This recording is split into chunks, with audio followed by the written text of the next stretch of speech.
Dans chaque pays du monde, la politique n'est pas une abstraction lointaine, une affaire d'experts qui serait sans importance pour le citoyen moyen.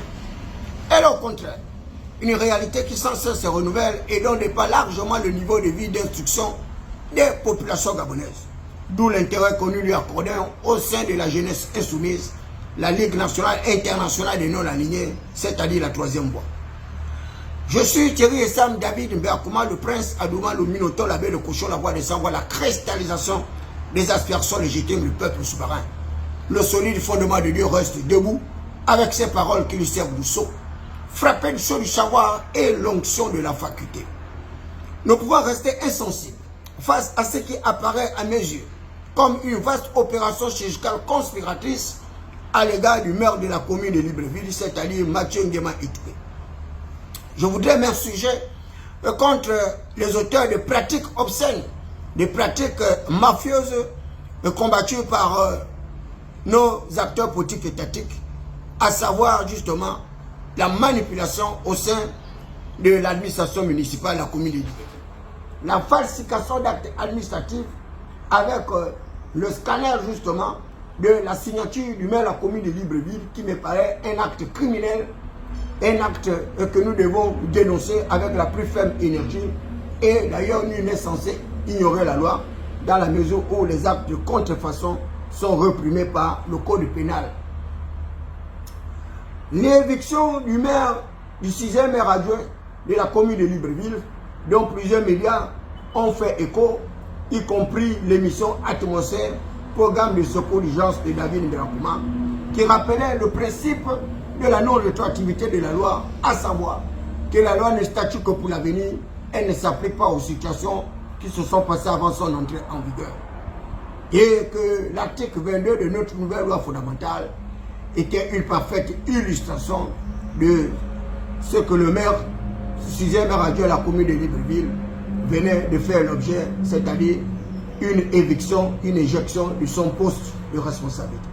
Après avoir regroupé un certain nombre d'informations, il me paraît utile de l'affirmer de manière péremptoire, sans aucune gêne ni retenue, que le maire de la commune de Libreville n'est ni de loin ni de près dans la déchéance de ce compatriote Nicolas Moussouti, dont il entretient de bonnes relations de collaboration et de respect mutuel. C'est plutôt les règles du jeu de puissance politique et qui ont prévalu à travers une exigence hégémonique de récupération du poste par les apparatchiks du Parti démocratique gabonais et plusieurs de leurs affiliés. Bref, qu'à cela ne tienne, l'affaire Nicolas Moussouti n'est plus qu'un lointain souvenir. Je voudrais également m'exprimer par rapport à ce que j'avais qualifié de pléthoricité des membres du cabinet du maire de Libreville.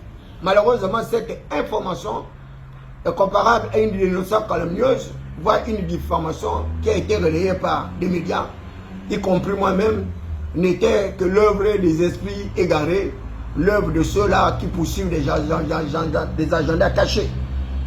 Le maire de la commune de Libreville a donc 2 conseillers spéciaux et il a tenu compte justement de nos clivages ethno-régionalistes, à savoir M. Ango, qui est de la communauté Fan, et M. Pendi, qui est de la communauté Nzeli. Il a 36 conseillers et non 186 comme on le faisait prédire. Donc tous ces actes-là ont tout simplement tenté de desservir le maire, de ruiner sa capacité d'éligibilité, mais également la sincérité de son action dans la lutte contre le chômage et l'emploi de la jeunesse. Vous savez très bien que le chef de l'État, Brice Oligui Nguema, a mis un appui particulier dans le cadre de la déréglementation de nos différentes institutions par la mise en place d'accès au concours aux compatriotes gabonais, le concours à l'ENA, à l'EPCA et les autres établissements universitaires et post-universitaires afin d'aider les populations à avoir un emploi qui leur permettrait justement de vivre du produit de leur formation académique. Le maire de la commune de Libreville a donc engagé plusieurs réformes. Des réformes administratives, des réformes budgétaires, mais également des réformes financières. Et l'examen minutieux des ressources humaines à travers un audit a permis de démanteler et plusieurs agents municipaux fantômes, ce qui lui a permis de régénérer plusieurs centaines de millions de francs CFA au sein du trésor municipal de Libreville. La mise en bonne caisse prochainement va permettre de poursuivre cette opération de rationalisation de gestion des ressources humaines afin d'atteindre le fondamentalement avec succès. Les réformes structurelles visent également à modifier la structure administrative de Libreville par l'introduction de nouvelles technologies, c'est-à-dire des progrès techniques et scientifiques, à travers une espèce de mécanisation, mais également la digitalisation.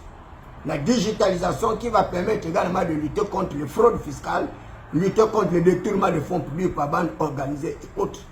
Donc nous observons une véritable amélioration également des conditions de vie et de travail au sein de l'institution municipale. Des salles de fêtes qui ont été refaites, sans compter la tuyauterie et autres. C'est donc un vaste programme d'aménagement, de réorganisation de l'institution municipale qui a été mis en place par le maire de la commune de Libreville.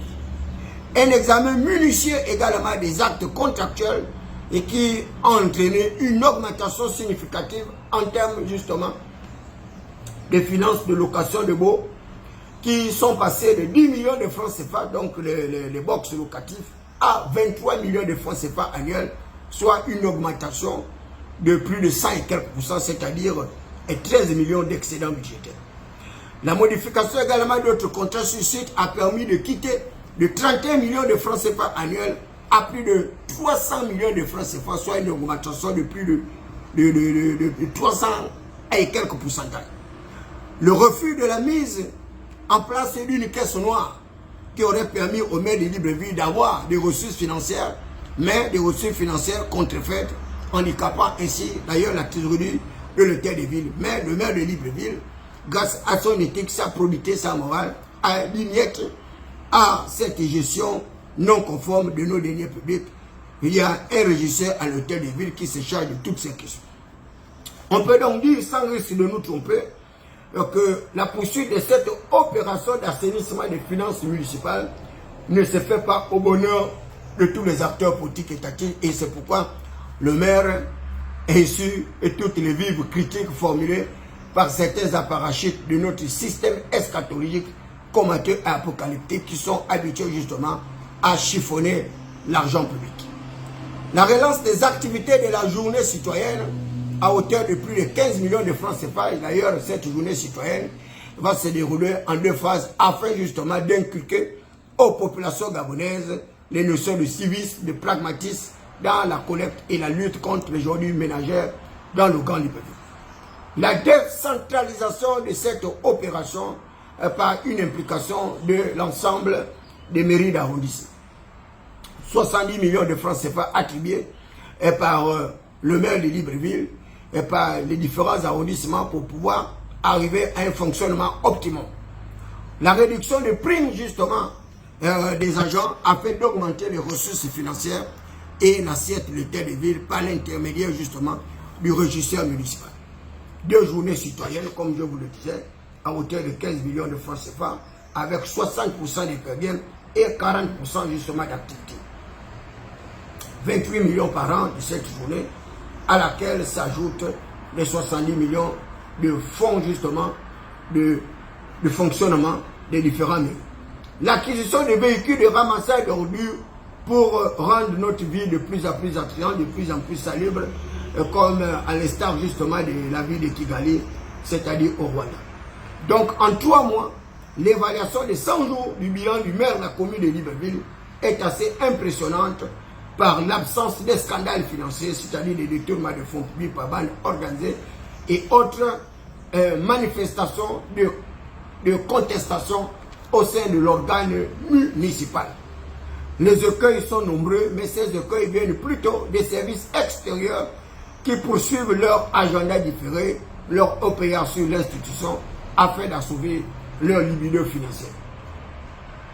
12 chefs de département avec des connotations ethno-régionalistes pour arriver justement à une géopolitique qui soit source d'inspiration afin de faire participer toutes les autres communautés dans l'exercice du pouvoir.